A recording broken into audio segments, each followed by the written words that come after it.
my dear Alyssa Thompson get her ponytail yanked by Katie McCabe. I saw red. We saw Reyes in Portland not even looking at Maddie Curry and, get her hands tangled in. We saw Luani. It was Luani, right? Atletico Madrid. Yeah, it was somebody, but it was it was straight red someone. And then, whether it was trying to get the collar or the hair, I'm not sure if that's even better, and drags her down and no card.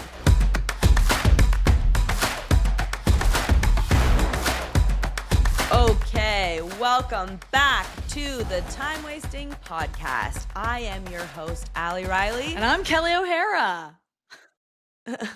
My other host, obviously. Don't forget to follow us at Time Wasting Pod. That is at Time Wasting Pod. Also, subscribe to Just Women Sports on YouTube because that's where you can watch us. But if you want to listen, you can find us anywhere and everywhere you listen to podcasts. New episodes every Tuesday. And now Kelley, who lost another bet, that's how I'm introducing her, is going to tell everyone how we're wasting time. Are you 3-0 at this point? I am very 3-0, cool. Yes. Wow. Talk about a losing streak. You forgot. Am I Boston Legacy in this moment? I think so. Ooh, burn. burn. Early burn. What are we talking about this week besides me losing another bet? We're going to get into some great games from this weekend.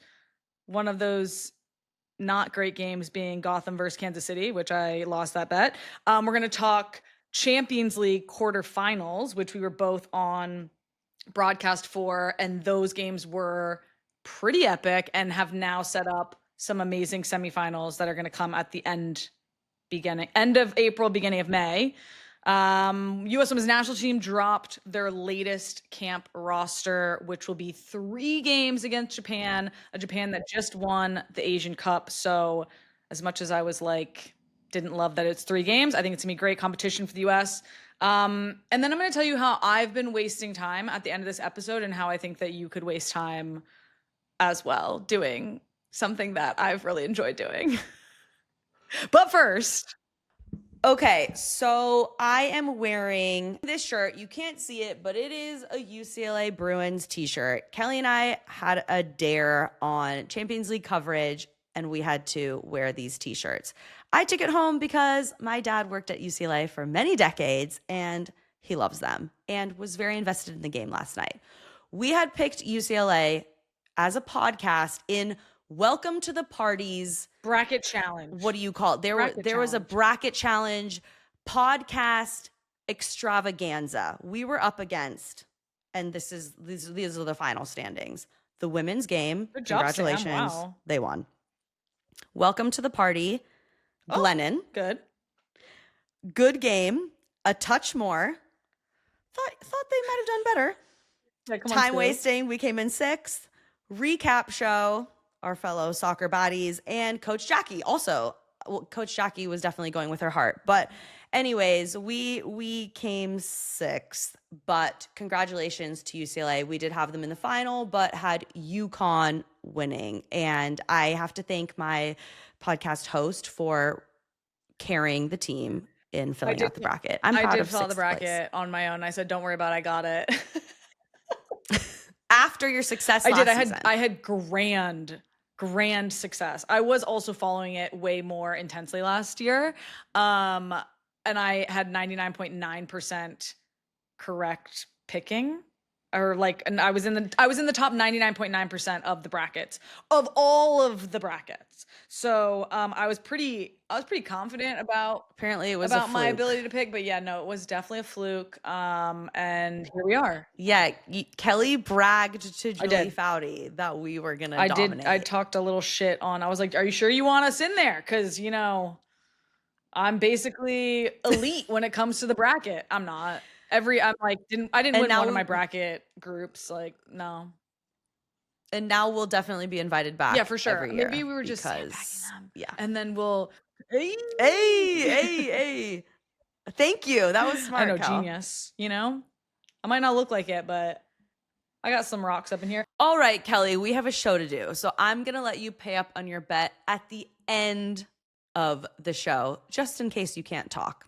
We're going to talk about you beating me 3-0 right now?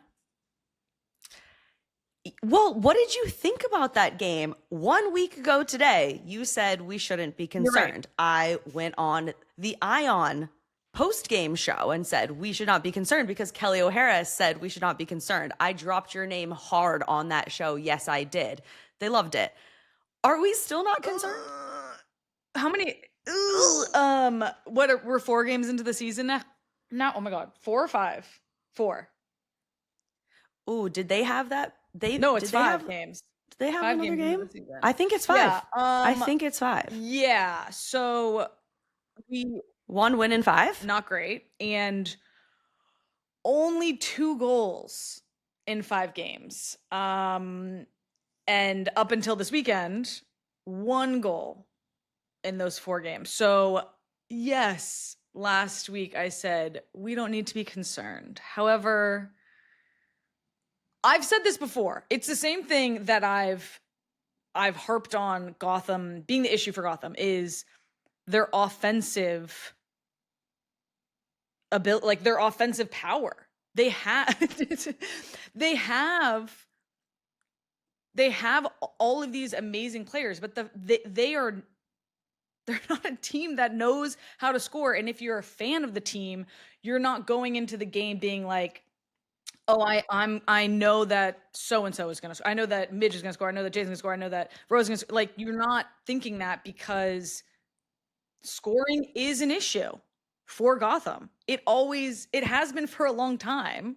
And their defense is strong, but I do think that there's a bit of, and this is coming from a player perspective, when you're not scoring and you're not confident in knowing, oh, we know the ways we're going to score. We're confident we're going to score. Like, it's just a matter of time. Like, we know we're all on the same page here.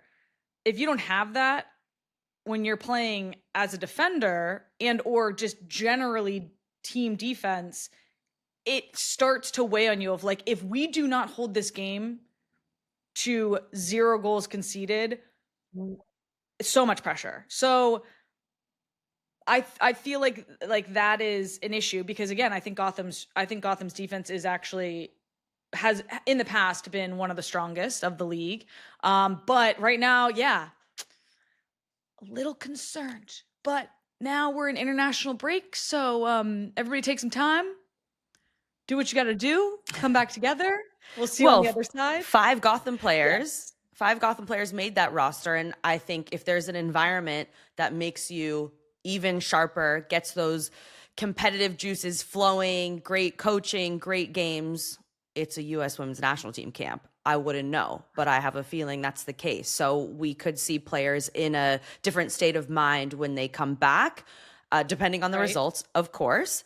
But Jaden Shaw, obviously, great to have her back, scored the goal. So that could be a little bit of a push in the same way we saw Michelle Cooper and Temwa Shawinga back for Kansas City, which obviously was a huge boost for them. So remember, we are talking about 2 teams that probably sat pretty high up in the power rankings. If we take away the table, we were expecting it.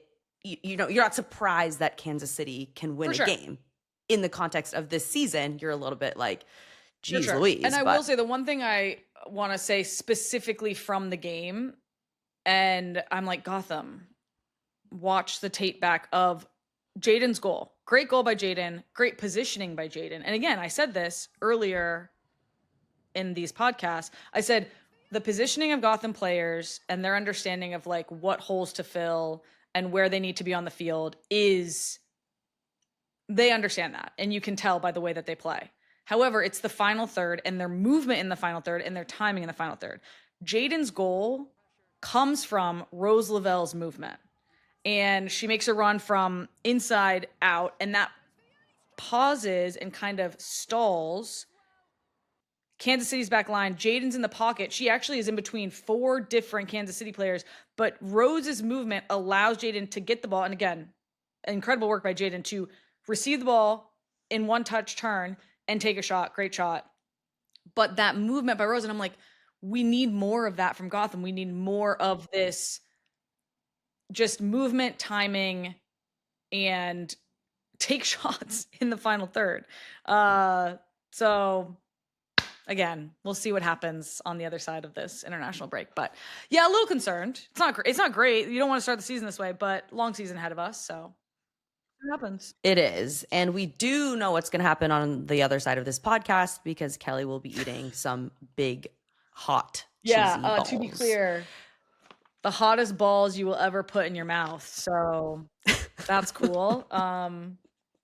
Sick. Anyway, you watched some games this weekend and you had some I notes. did. And yeah, so I would have been perfectly happy to not go on about Angel City and just say they won, they got it done, let's move on. However, Friday night NWSL After Dark. NWSL After Dark never disappoints. Friday night games are always lit.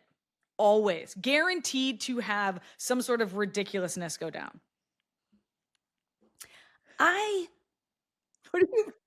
Being fatigued after playing games, being fatigued after being a sub in games, being fatigued after being an injured player in the player suite, watching your team play. I expect all of those things.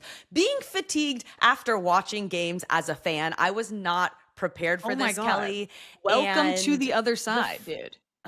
It's so wild how much it's just like, I should not care as much as I do. I should not feel this internal stress and anxiety and the worst part about it is it's the same way we felt when we were sitting in, like, if you were out on the roster, like you weren't rostered, right? It's like you have no ability to go out and release all of the tension and anxiety that you have watching this game. So you finally are feeling that. You understand now. So I get it. To all our listeners, all our time wasters, I am there with you and I'm invested in every game. Yes, of course, Angel City has my heart till I die, but Houston, Louisville, what is going on? Anyways, okay. So my theme here, and this is not to throw extra criticism on individual players. This is just something that over the course of the weekend, I noticed. Interested to hear your thoughts, Kelly. And this is emergency defending. And emergency defending, it's a little bit of an art. It's a state of mind. There is technique involved. Okay, well, explain your understanding of emergency defending. Do whatever you got to do. So usually it would be in the box. It's when things have broken down. This isn't a high press. This isn't a tackle at midfield. This isn't even a 1v1 in the channel.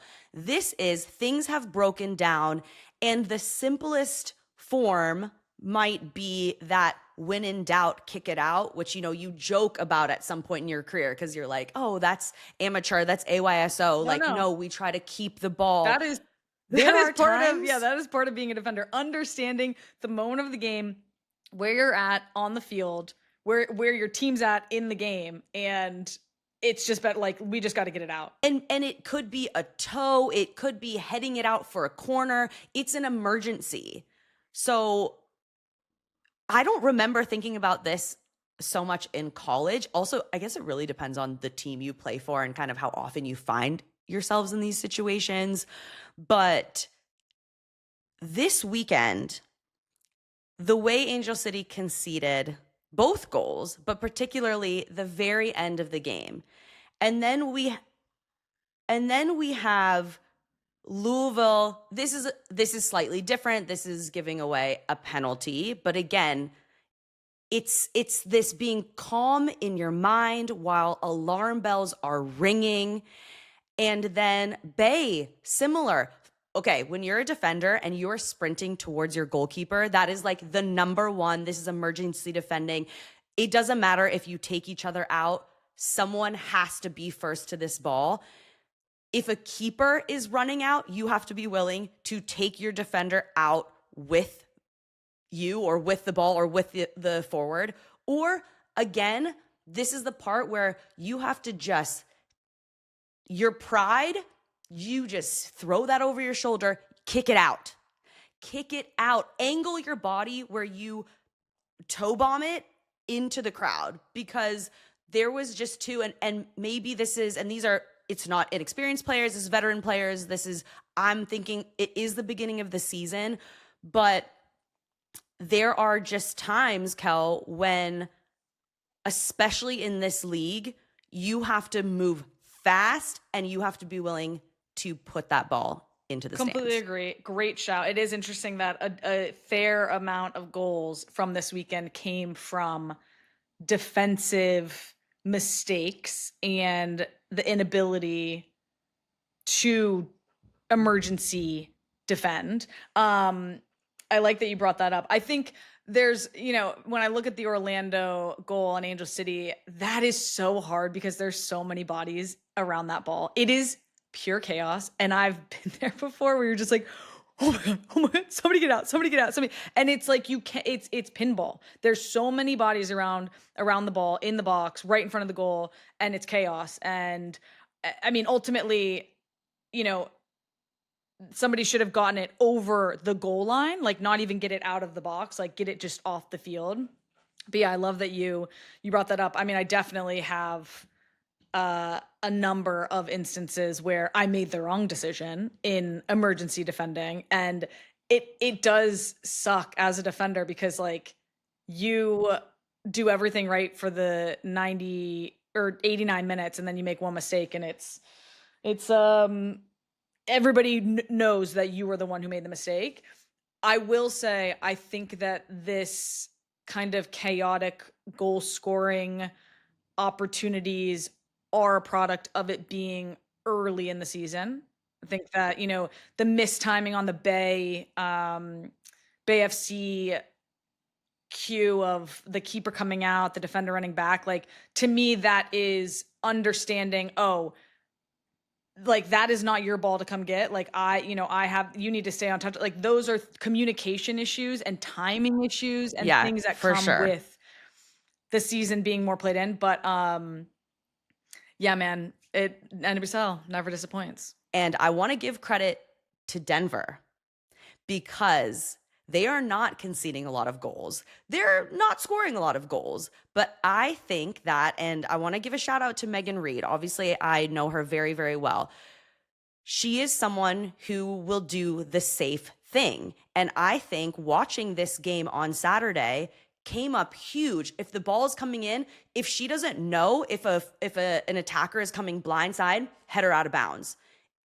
Goes in hard in a last-ditch tackle, not just to win the ball, to get it off the field. So for me, that's a reason why. And maybe the defense has been a focus. It sounds like it is part of their foundation, which I love, but that's why they're not conceding. So I don't know, just a thought. And this is something as you're watching as a fan, if you're a coach, it's a small detail of the game that actually can have huge consequences, but not something we talk about a lot. We talk a lot about organized defending or defensive transition, but this is an extra part of the game that is, it takes focus, discipline, and it takes skill too. 100%. And, even just, now I'm like, what? I'm pulling up the Bay FC goal.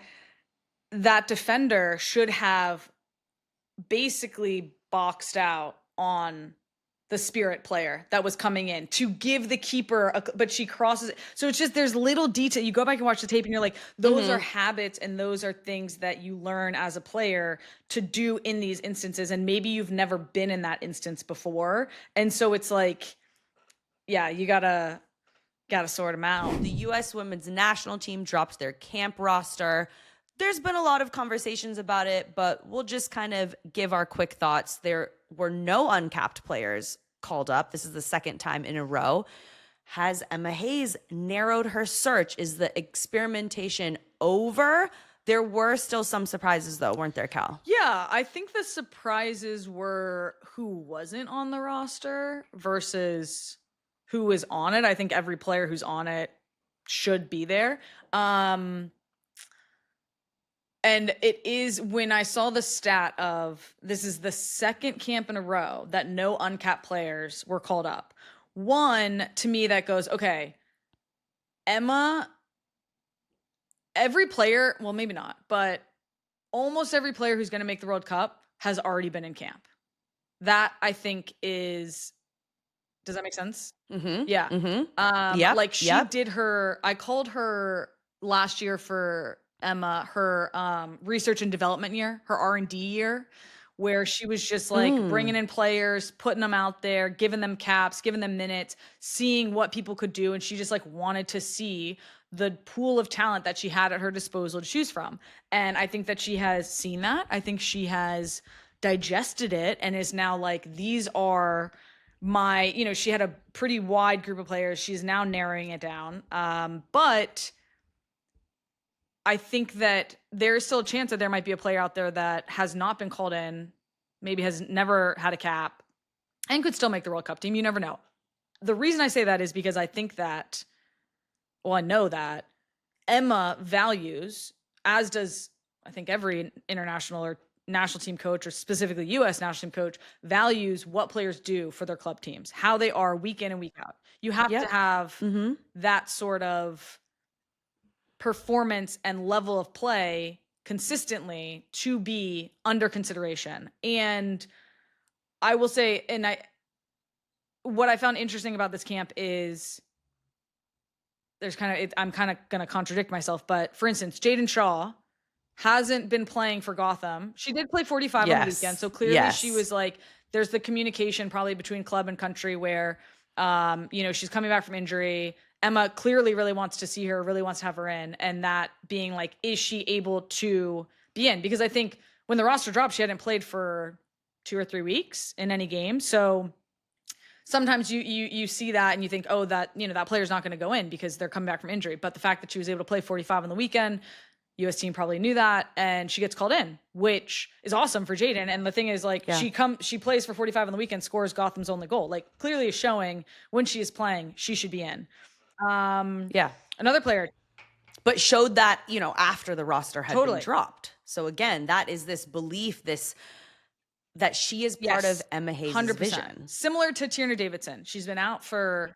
Her exactly. ACL, which incredible to see her back on the field. She's gotten, I think she's been in for a couple weeks. So I think that like, and I think I've said this before, like if Tierna Davidson is healthy, she is part of Emma's plans, like full stop, that she is that type of player. So I think that we are seeing who Emma really values and trusts and is going to rely on and is like a big part of her plan. I will say the biggest shock to me was no Tara Rudd, because who is playing but consistently. this is to go back on my point of like club performance matters, and not to say that Tara is having bad club performance, but overall Spirits had a kind of so-so start to the season. So I don't know if that's contributing or maybe it's something else. Like we're sitting here as analysts and who knows, there might be some other reason. Don't know. And also Croy Bethune. I think Croy Bethune is one of my favorite players to watch. And I think she could do really incredible things for the national team. So I was shocked that she wasn't called in because, I think she's the caliber of player that should be in that team.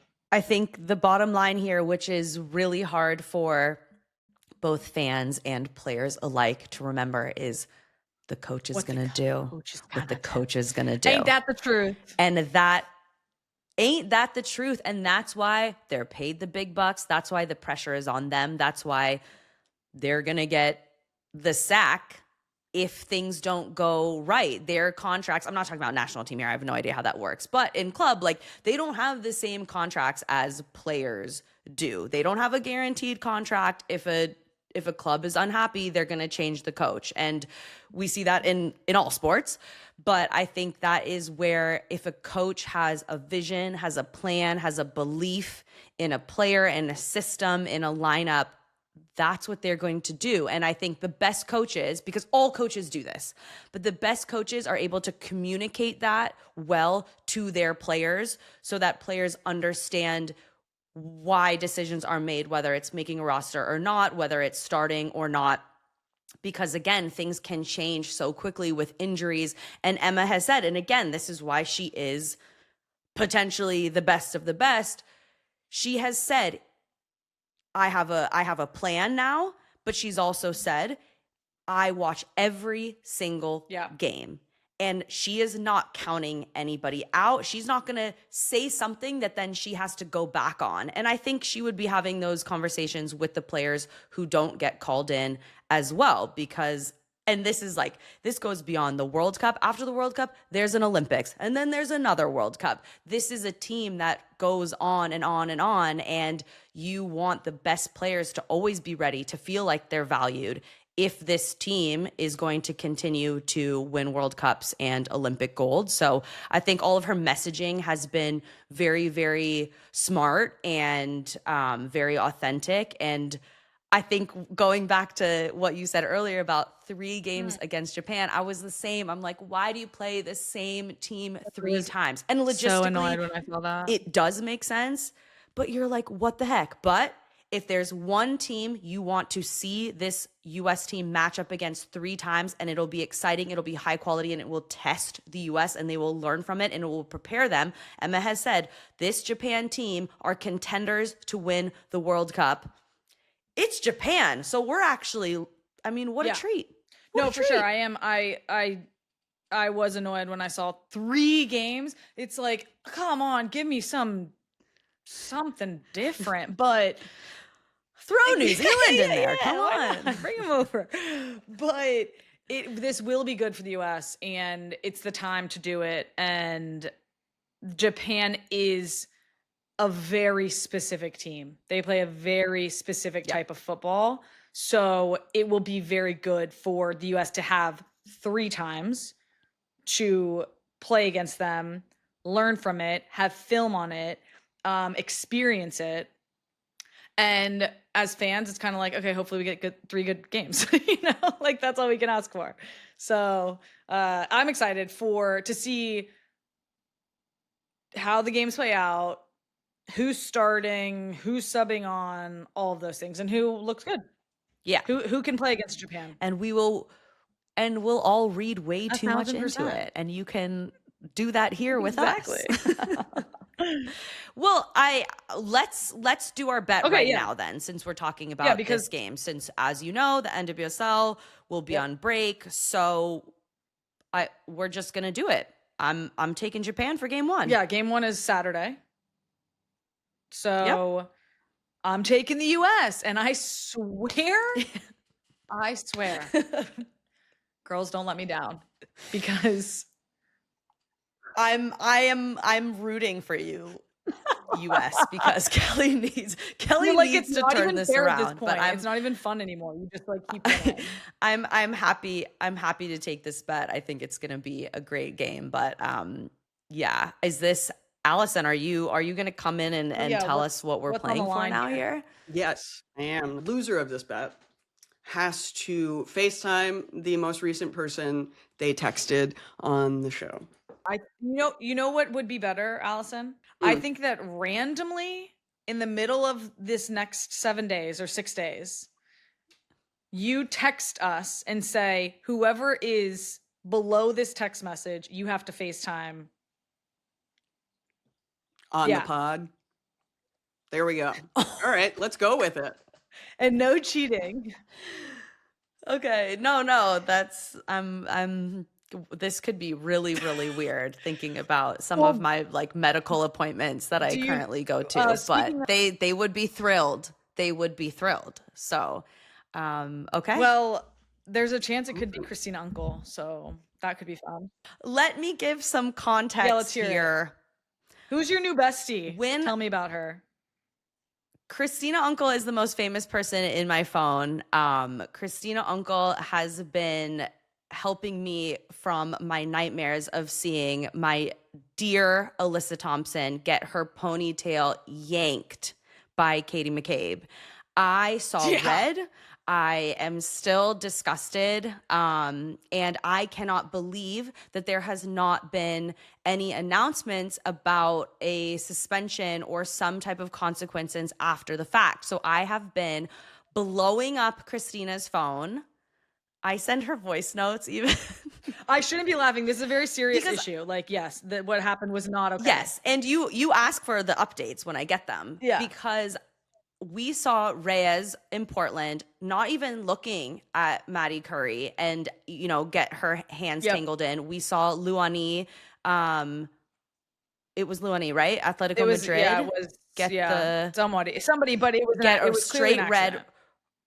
Yeah, Running, hair tangled in the ponytail, straight red, and then a intentional, not saying intentional to grab the hair, but to stop someone, and then, whether it was trying to get the collar or the hair, I'm not sure if that's even better, and drags her down and no card. So the latest is what is the latest? Because we were told there can be, yes. We were under, I assumed that there would be an announcement following the game the next day that gave some sort of punishment to Katie McCabe. Again, I don't think it wasn't intentional, but she did pull her hair. She was going for the jersey, then got the hair and pulled. So and I've been a part of games where there have been suspensions given after the fact when video has been reviewed. But then we come to find out that if there's VAR in a game, they will not review a play after the game. So the update is, it is now up to UEFA Champions Committee group to determine whether there will be a suspension. It's a group of technical and tournament people who now vote as to whether post-game sanctions happen. They may ask the referee committee or referee boss whether it was an error to not issue and take that opinion into consideration, and they usually do. So for me, that's pretty straightforward. That should. I'm surprised we haven't heard something. So anyways, it could be Christina Uncle. Yeah, we might be getting her on the pod.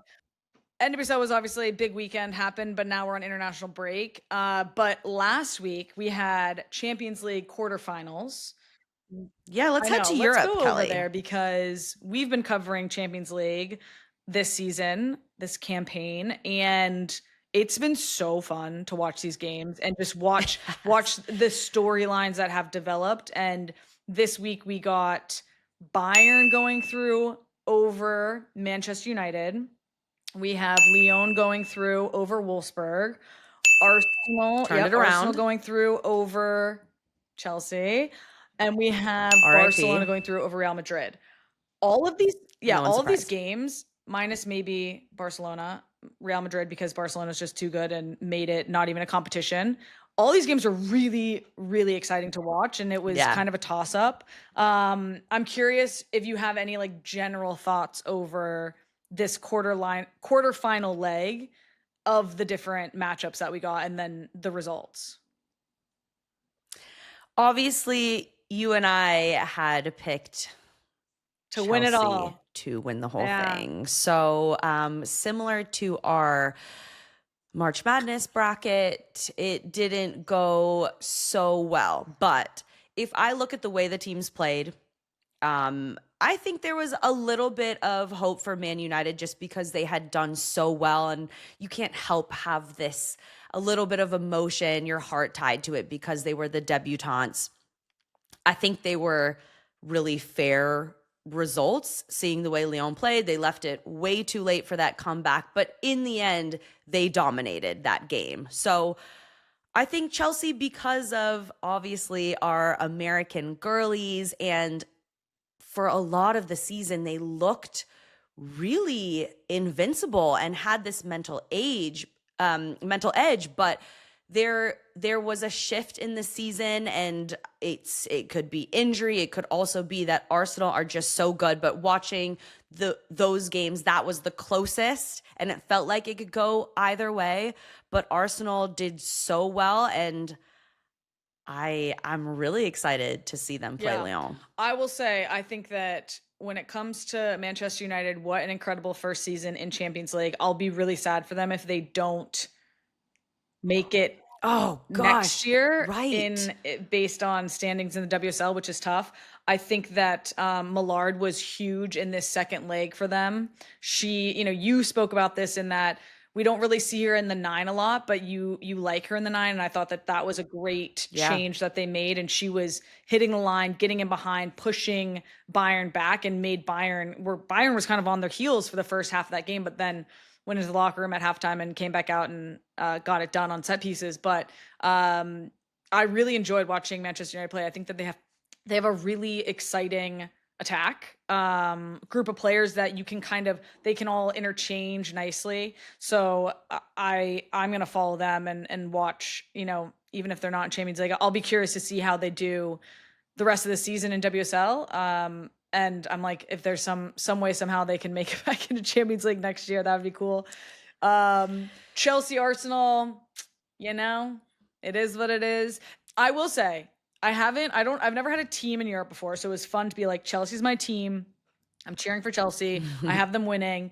And yeah, it was fun I did it for the plot, and they didn't make it, and it is what it is. But I enjoyed being a Chelsea fan for these couple months. Yes. So thanks for entertaining me, Chelsea. No, forever, Kelley. You can't. It's forever. We'll see.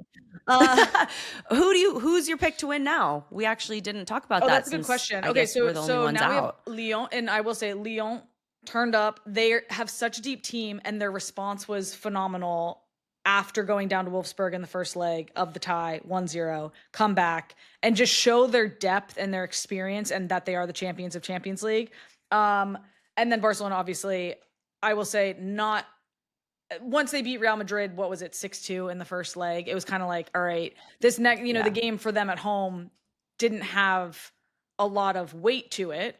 We knew they were going to win. But I will say what was incredible was, like, you saw why Barcelona is maybe the best team in the world in terms of club based on that environment.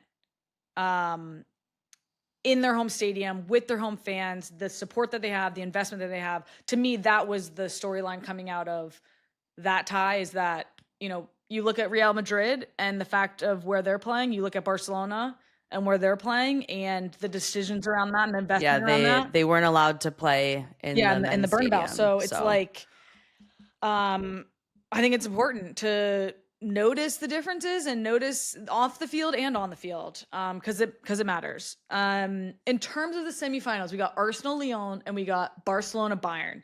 Barcelona Bayern is a matchup from league phase where Barcelona beat Bayern 7-1. Was it 7-1? Yes, it was 7-1. So if I'm Bayern, I'm like, oh my god, do I really want to do that again and potentially have to play 2 games? Oh mein Gott. Oh my God. Oh mein Gott. Is that how you say it? Oh mein Gott. Yeah. So that will be interesting. See,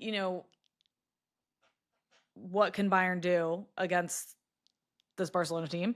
And then Arsenal Lyon. I think it's going to be a great game.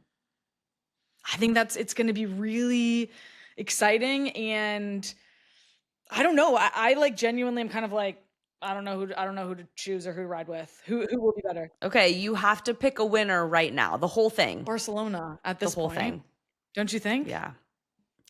Yes, I do. But I'm cheering for Arsenal. I'm cheering for Bayern Munich. Because you feel like those two are the underdogs. I think Barcelona might win the whole thing.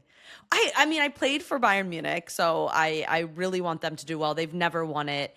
And Emily Fox, I think Alessia Russo is so good. She feels undeniable, and the whole team, I love the way they play. I like Renee Slagers, so that it's emotional. But when I think with my brain, I have to go with Barcelona. I will say, I could get in that same car as you. I would get in my car.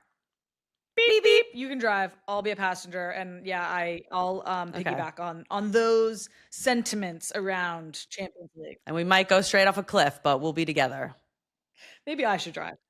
My dad just laughed. Well, as long as John's not driving, we're fine. As long as John's not driving, we're fine, right, Dad? Oh my gosh, he's not supposed to be driving anymore. Exactly. Okay, but this is good because this leads us into our next conversation of NWSL player wish list. I said during Champions League, So Real Madrid obviously got absolutely punched in the face by Barcelona, but Linda Caicedo was such a joy to watch, so fun. She is, in my opinion, one of the best players in the world, and she is a 1v1 specialist. And I said I would love to see her come to the NWSL. She's my top player I want to see in the NWSL. So we thought, let's talk who from these quarterfinal matches in Europe, Champions League, which players you have a list of 5. Who do you bring to the NWSL? Because I have my 5. And I have an honorable mention. Okay, this is really, really hard, obviously. And you know me, I'm an overthinker, overly prepared. I've taken into account like what teams are in need of a player, what stage of the players, what are they in their career? Are they in their prime? I love that. Are they young? I love that you did that. I was literally just like, where I was like, because otherwise my list is too long. Who should leave? Like for me, Linda Caicedo, I'm not sure even if they build a team around her and spend all the money, you're still playing against Barcelona. So that's why I'm like, it would be mutually beneficial. High impact player. Don't agree with that rule, but she is one. So give her all the money. I'm like, Houston, you need her. Anyways, getting way too intricate here. Linda Caicedo, number 1. I feel like a couple other teams do. Okay, yeah, I don't know why. You want her? I think she would add a little something. You keep placing her in Houston every time we talk about this, and I'm like, why? Don't make her go there. Yeah, I don't know. I think they could. Again, you have to think about the teams that don't have a high impact player. Yeah, but teams can use the high impact player rule on multiple high impact players. No, right? But they have spent probably the majority of San Diego has spent the money, right? Yeah, I think they spent more than the money. It seems like. Also, quick shout out, San Diego, Boston's coach said, I think they're the best team in the league, and San Diego's playing well, playing really well, and we're still waiting for Kat Macario coming back from this injury. So just a little shout out on San Diego because we didn't mention them yet. Yeah, they're flying. Did I pick out San Diego? Did I pick them as my Shield winners? Did I do that? I don't remember. I literally don't even remember who I picked. We didn't do that, but we had Jonas and you had Kat for Golden Boot. So she better hurry here. Yeah, she better let her scoot. Okay, so and I feel like I'm gonna say mine, and then you might like. Okay. No. Okay, let's see if you can name my list. That would be a fun game to play. No. Oh my god. That would actually be funnier. I think we should do that. I want to see how well you know me. Oh my gosh, I already have 5. Okay. Sorry, I had to just cross someone off. This is so hard. We still had 8 teams left. So many good players who play different styles for different national teams. This is really, really tough. But I think I covered a lot of areas here. I think this is a really good 5-side team. I didn't even. Oh, mine's definitely not a 5-side team. Mine are all attackers. Which is so bad of me being a defender. Mine are too, but someone here is going to have to defend. Yeah, true. Okay. All right, do you want me to give all Kelley. 5? They're written down. Oh, there you go. They're written down. Okay, so my 5 are Linda Caicedo, like I said, 1v1 specialist, so good at the counterattack, overall fantastic player. Number 2, Sam Kerr, and this is in no particular order. Sam Kerr, she's been in NWSL before. She absolutely smashed it. And I want to see her back in here. And at this point in her career, like I want to see her back in the NWSL. And I just think that I just love the way she plays. I love the way Sam plays. Melchi Dumonet, attacking assassin. She can play in multiple different spots. I want to see how she would stack up against NWSL defenders, but I think she is one of the best players on Lyon. I think she is like their offensive engine. And I think that her Champions League campaign she's been she's like an MVP for me in Champions League this season.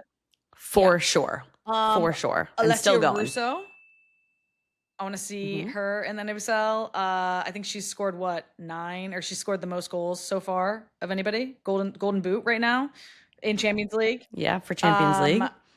And again, she can play 9, she can play 10. So I would love to see her in the NWSL.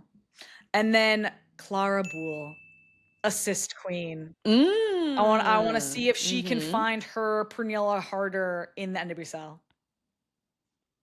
Oh, well, maybe she will because I have Pernilla there Harder. You go. So this is perfect because agree. We both had Dumornay, but now I'm like, if we could get Kelly, this is actually great that we don't have the same, because if we could get all of them, who are their agents? better. Should we try to figure that out? Should we just start recruiting players to the NWSL? Like, what do I got to do? Time wasters. Let's make this happen. I'll make some calls. I want to see these people over here. And it's like, what do I got to do? Who do I got to call? Who do I got to connect? Let's make it happen. All right. So you have Monet. Okay. So I have Jess Park as well. You know, I love that girl. I know you love Jess Park. I think play her anywhere. She is so good on the ball. The ball sticks to her feet. She's deceptive. She has a great shot. Total package. I think she's one of the reasons, and I know you agree, that Manchester United has been so successful 100%. And got as far as they did. And then I also had Alessia Dumornay and Harder. So wait, so you had Linda Park,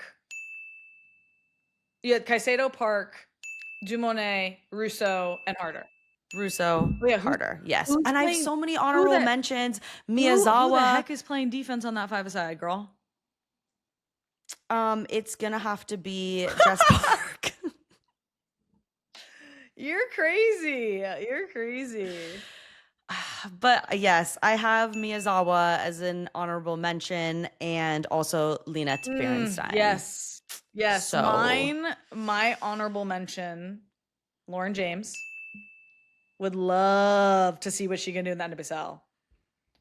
Would love to see it. And Sam, we suspect, is coming. So I figured I didn't need to have her because she's coming, although she might not. Some controversy. Controversy in the media where it was announced she was already signed with the team, and she went to Snapchat to say, I haven't heard social that, media. So. It's so good. I texted her before I saw that she had gone to Snapchat, and I was like, seriously?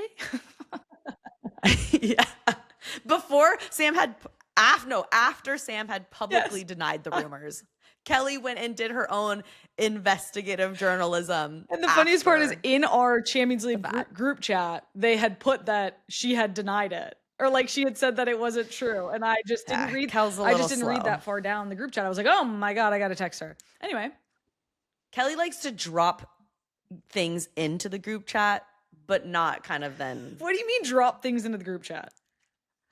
Because you were like, I texted something this morning, but then I didn't read what anyone else wrote. You would put something in. Anyways, let's move from Europe back to the United States.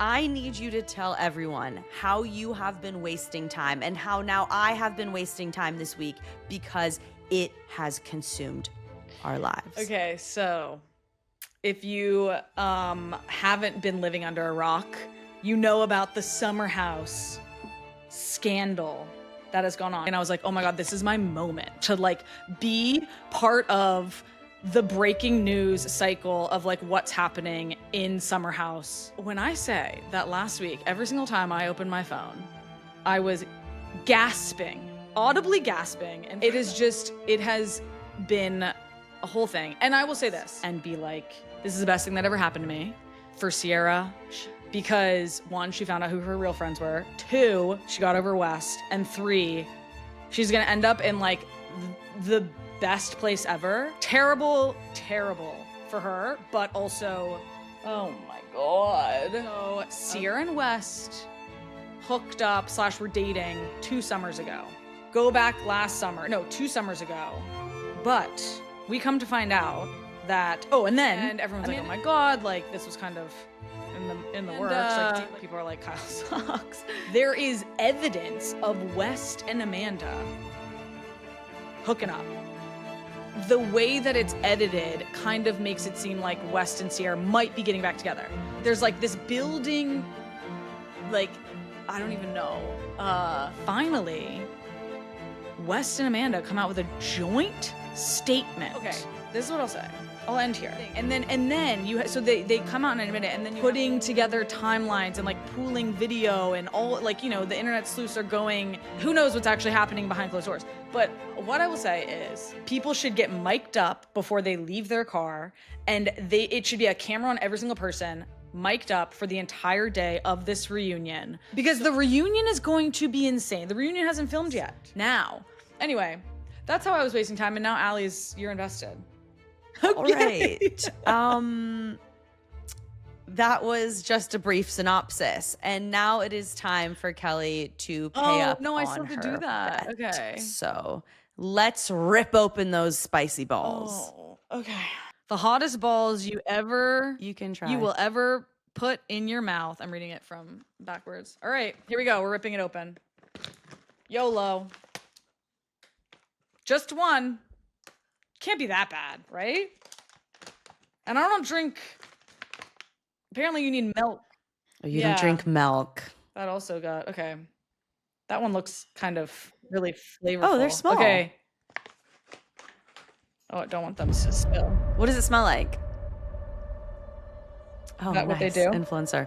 What does it smell like? It smells like a hot Cheeto. I do love hot Cheetos.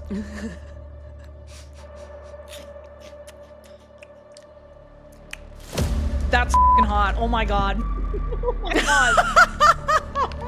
Oh no. Okay, quick.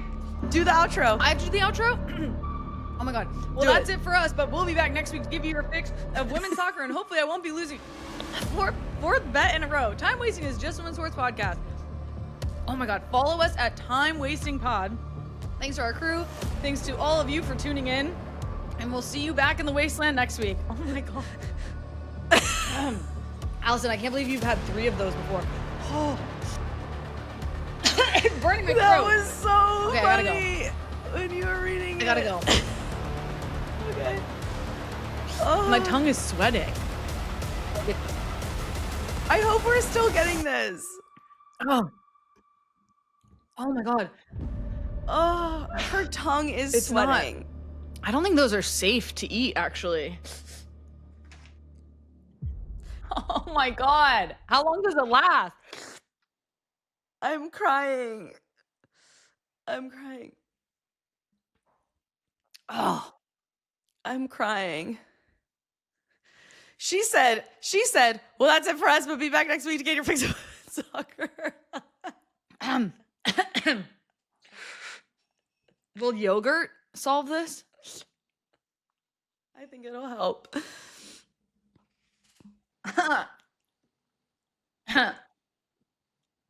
Wait, is that dairy-free yogurt? No.